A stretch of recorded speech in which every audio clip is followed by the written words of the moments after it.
Good morning. Have a nice day. आमतौर पर हम डेट का जिक्र नहीं करते, पर आज करूँगा। आज 5 अगस्त 2020। लास्ट ईयर 5 अगस्त को कश्मीर से आर्टिकल 370 हटाई गई थी, 35 ये हटाई गई थी। उसके बाद कश्मीर के हालात क्या रहे क्या नहीं रहे पूरी दुनिया जानती है, आप भी जानते हैं। लगातार 4-5 महीने तक हिंदुस्तान के ही अपने ही मुल्क के बड़े बड़े लीडर्स कश्मीर जाके कश्मीरियों का हाल पता करना चाहते थे, परंतु उनको कश्मीर में एंटर नहीं करने दिया जाता। सरकार ने बाहर से अपने किराए के डेपुटेशन मंगवाए। किराए के थे या क्या थे क्या नहीं थे, सर्टिफिकेट लेने के लिए कि कश्मीर में सब कुछ ठीक ठाक है। वो सारी नाटकबाजी खत्म हो गई। कल 4 अगस्त को 1 वर्ष पूरा हो गया। आज अगर हम कहें कि 370 हटाने की आज वर्षगांठ है, एनिवर्सरी है। मैं सोच रहा था कि बीजेपी वाले इस एनिवर्सरी को कैसे मनाएंगे, कैसे इन कैश करेंगे। अब पूरी बेशर्मी से तो नहीं ना कह सकते कि हमने वो कर दिया और फेल भी हो गए। तो उस एनिवर्सरी को मनाने के लिए 5 अगस्त को ही निश्चित किया गया कि राम मंदिर के भूमि पूजन किया जाएगा। अब एक पंथ दो काज हो गए। राम मंदिर बनाने की भूमि पूजन का काम भी हो जाएगा और 370 कश्मीर में से जो हटाया था उसकी एनिवर्सरी भी मनाई जाएगी। सरकार जो कुछ मर्जी कहती रहे, आप अपने मन से पूछिए कि रात को आप सोए और सवेरे जब उठे तो आपको पता लगा कि आपके घर के बाहर, आपके शहर में हर जगह फौज ही फौज है, पुलिस है। कोई घर से बाहर तक नहीं जा सकता। पूरा शहर, पूरा स्टेट बंदूक की नोक पर बंद कर दिया गया। तो आपको कैसा महसूस होगा? अगर अचानक अभी लगा था ना लॉकडाउन, लोग 15 दिन के लिए, महीने के लिए, जैसे भी अपने घरों में रहे, तो आपने कैसा महसूस किया? बड़ा मजा आया होगा ना लॉकडाउन का। इस 1 साल के दौरान 4-5 महीने पहले अगस्त से दिसंबर तक, और फिर 2 महीने ही फ्री रहे, 2 महीने ही फ्री रहे, जनवरी फरवरी और मार्च में फिर लॉकडाउन के कारण सब कुछ बंद। तो कश्मीरियों की इकोनॉमिक कंडीशन कैसी हो, उनके मन में क्या चल रहा हो, आप कल्पना करिए अपने मन में। मैं कोई लीडर नहीं हूं, मैं किसी पॉलिटिकल पार्टी से संबंध भी नहीं रखता, ना मैं किसी की तारीफ करता हूं झूठी, और ना ही मैं खामखा किसी का क्रिटिसिज्म करता हूं। परंतु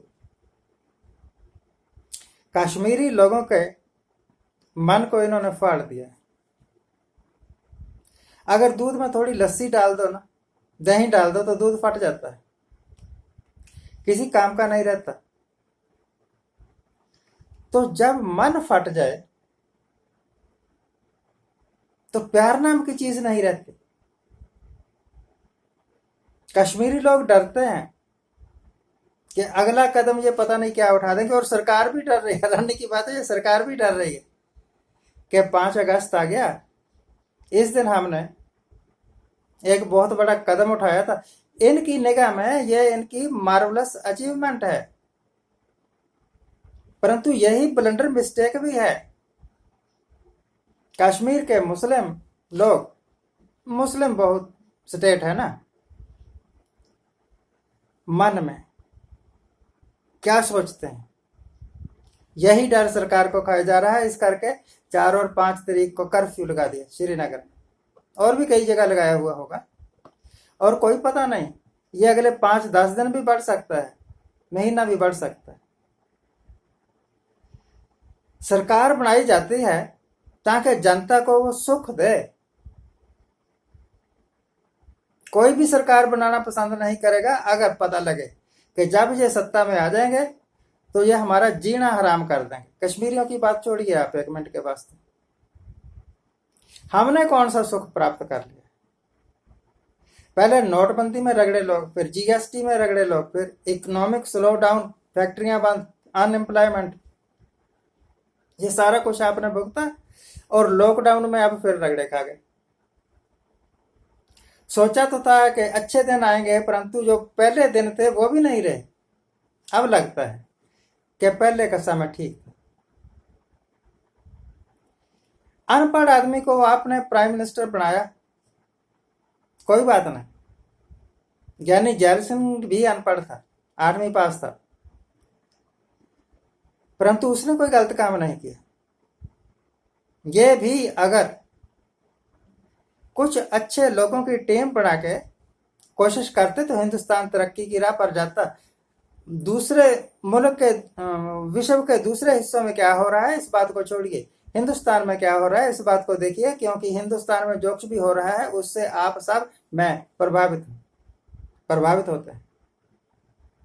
जो कुछ इस गवर्नमेंट ने कहा पावर में आने से पहले वो कुछ भी नहीं किया। इनको गलतफहमी है कि ये बीजेपी की सरकार है। इनकी सरकार में आधे से ज्यादा कांग्रेस के भगोड़े लोग हैं। जब तक कांग्रेस में लाभ मिलता रहा वो कांग्रेस में रहे, अब मलाई खाने के लिए वो बीजेपी में आ गए। जब यहां लगेगा ना ये खतरा है, अब तो ये गए तो जो छलांग लगा के फिर कांग्रेस में या किसी दूसरी पार्टी में चले जाएंगे। आज भूमि पूजन कर देंगे प्रधानमंत्री, राम मंदिर बन जाए, ये बड़ी अच्छी बात है, पर सरकार की सबसे पहली काम करने की तरजीह क्या होनी चाहिए कि हिंदुस्तान में लोगों की समस्याओं को दूर करो। मंदिर बनने से अगर अनएम्प्लॉयमेंट खत्म हो जाए बहुत अच्छा है, गरीबी खत्म हो जाए तो बहुत अच्छा है, ऐसे 2 मंदिर और भी बनवा दो। परंतु अगर समस्याएं वहीं की वहीं रहनी है, बड़े बड़े शहरों में ये जो झुग्गी झोपड़ी वाली बस्तियां हैं इनका ही जीर्णोद्धार कर दो। Delhi the capital of India, कूड़े के बड़े बड़े जो ढेर लगे हुए हैं इनको ही हटा दो। तरक्की ऐसे नहीं होती, तरक्की गप्पे मार के नहीं होती। अफसोस है कि यह सरकार उम्मीदों पर खरा नहीं उतरी। जो कुछ इन्होंने कहा था कि कश्मीर में 370 हटने के बाद ये चीजें हो जाएंगी, कुछ नहीं हुआ। हालात पहले से भी खराब हैं। इनफिल्ट्रेशन अब भी होती है, लोग अब भी मरते हैं। कभी 2 पुलिस वाले मर जाते हैं, कोई 2 मिलिट्री वाले मर जाते हैं, कभी उग्रवादी मर जाते हैं। जिनको ये उग्रवादी कहते हैं पता नहीं कौन होते हैं कौन नहीं होते। हाँ, सोचिए, आप सोचिए कि क्या हमारे पास एक अच्छी समझदार सरकार है? आज टुडे हम विश्व में पहले नंबर पर हो गए हैं। हमारे देश में कोविड के कारण मौतें सबसे ज्यादा हुई है बाकी मुल्कों की बदौलत। रूस में सिर्फ 79 मरे हैं, हमारे यहाँ 805 के आसपास मरे। यही है हमारी तरक्की। 19 लाख कोविड के पेशेंट हो गए हैं, यही है हमारी तरक्की। आप बजाते रहो सारी उम्र थालियां और तालियां। आज के लिए इतना ही। आज जिनका जन्मदिन है उनको हैप्पी बर्थडे।